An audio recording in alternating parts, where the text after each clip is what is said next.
Halo semuanya, selamat datang di ulasan kita kali ini tentang bangsa Khitan di Age of Empires 2. Nah, di sini kita bakal membedah gimana kerasnya sejarah mereka di dunia nyata secara langsung membentuk mekanika permainannya yang super kuat.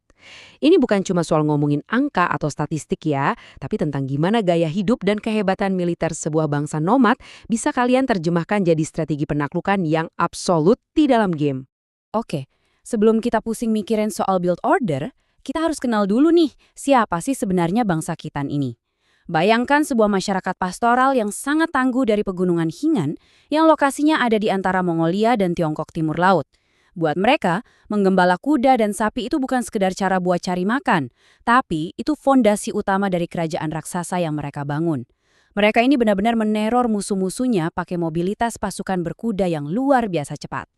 Untuk ulasan hari ini, kita punya peta jalan yang seru banget. Kita bakal bahas mulai dari sejarah bangsa Khitan, lanjut ke ekonomi pastoralnya yang unik, unit militer mereka yang menakutkan, bonus-bonus peradaban utama, sampai ke beberapa trivia dan paralel strategisnya. Yuk langsung aja. Kita mulai dari bagian pertama, sejarah bangsa Khitan sebagai kekuatan nomaden. Kalau kita lihat lini masa sejarahnya, perkembangan mereka ini gila banget. Melesat super cepat di bawah komando Hagan Aboji.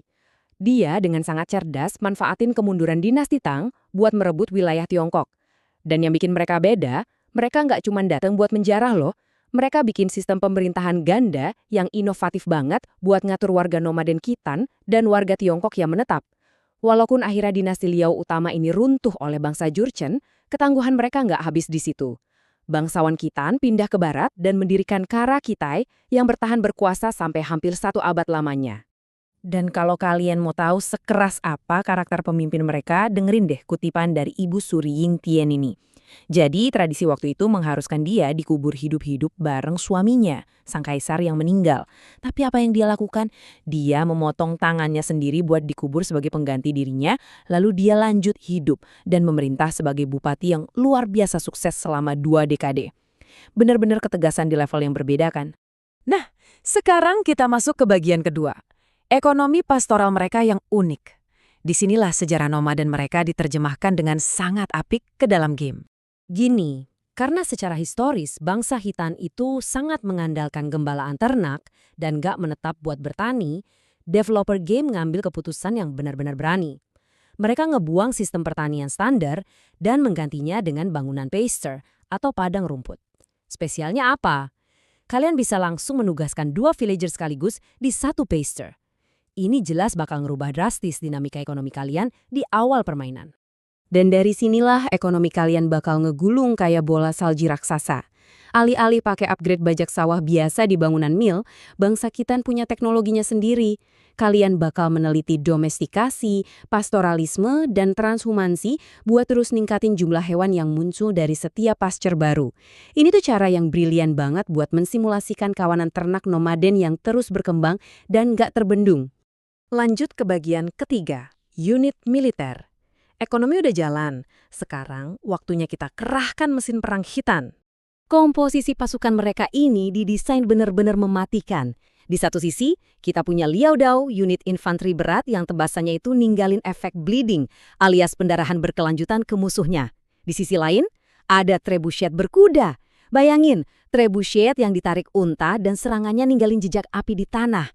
Senjata ini terinspirasi langsung dari sejarah mereka pas mulai pakai teknologi mesin Tiongkok dan resimen unta pelontar batu mereka yang terkenal. Tapi kunci utamanya ada di teknologi unik kavaleri Ordo ini. Di dalam game, teknologi ini ngasih kavaleri jarak dekat kalian kemampuan regenerasi HP yang masif banget. 150 HP per menit pas lagi bertarung. Kenapa bisa gitu? Karena dalam sejarahnya, tentara elit Ordo itu nggak pernah tempur sendirian. Tiap prajurit elit selalu didukung langsung sama tim pencari makan dan prajurit pembantu yang mastiin mereka tetap hidup di tengah pertempuran. Jadi, regenerasi ini adalah wujud nyata dari sistem logistik mereka. Oke, masuk ke bagian keempat, bonus peradaban utama. Mari kita bedah bonus-bonus yang bikin mereka mendominasi peta. Bonus-bonus ini fix bakal maksa kalian buat main dengan gaya yang super agresif dan mobile. Coba dipikir, efek forging sama iron casting kalian itu digandakan. Terus kalian udah bisa dapat upgrade Heavy Cavalry Archer di Castle Age dan harganya didiskon 50%. Belum lagi pasukan skirmisher, spearman, dan scout kalian diproduksi 15% lebih cepat. Bangsa Khitan ini benar-benar dirancang buat ngegas terus dari awal dan nggak ngasih napas buat lawan. Tapi tunggu dulu, kalian harus ekstra hati-hati sama satu fakta ini. Khoisan adalah satu-satunya peradaban Steppe Lancer yang nggak dikasih teknologi Bloodlines. Artinya, darah kavaleri awal kalian itu lebih tipis dari biasanya. Ini nuntut kalian buat pintar-pintar adaptasi strategi. Di awal, kalian wajib ngandalin keunggulan jumlah dari produksi kalian yang cepat tadi. Baru nanti, kelangsungan hidup pasukan kalian di pertempuran panjang bakal diselamatin sama teknologi regenerasi kavaleri Ordo yang kita bahas tadi. Terakhir, bagian kelima, trivia dan paralel strategis. Sebelum kita bungkus ulasan ini, mari kita bandingin Khitan sama saingan bebuyutan mereka. Jujur aja, keren banget gimana game ini bisa nangkep rivalitas sejarah antara Khitan dan Jurchen. Keduanya ini dinasti penakluk dari utara. Keduanya ngandelin kuda, panah, dan akhirnya pakai bubuk mesiu juga. Tech tree atau pohon teknologi mereka sengaja dibikin mirip banget. Tapi, dibalik, Khitan itu maju dengan infanteri yang brutal tapi pertahanannya kerupuk. Sementara Jurchen itu kebalikannya, pertahanannya sekeras batu tapi infanterinya lemah banget. Nah, coba tebak, kenapa angka 4 ini spesial? Ini adalah jumlah unit regional yang bisa kalian akses kalau pakai peradaban Khitan. Ada penunggang unta, Steppe Lancer, Fire Lancer, dan gerobak roket. Angka ini bikin mereka seri sama Jurchen sebagai peradaban dengan akses unit regional paling banyak di seluruh game. Ini bikin komposisi tentara kalian jadi salah satu yang paling fleksibel dan susah banget ditebak sama lawan. Nah, kita udah bahas tuntas ya gimana kerasnya sejarah bangsa Khitan di Padang Stepa, sukses diterjemahin jadi mekanika ekonomi padang rumput yang unik, kavaleri elit yang susah mati, sampai infanteri berdarah yang tanpa ampun di Age of Empires 2.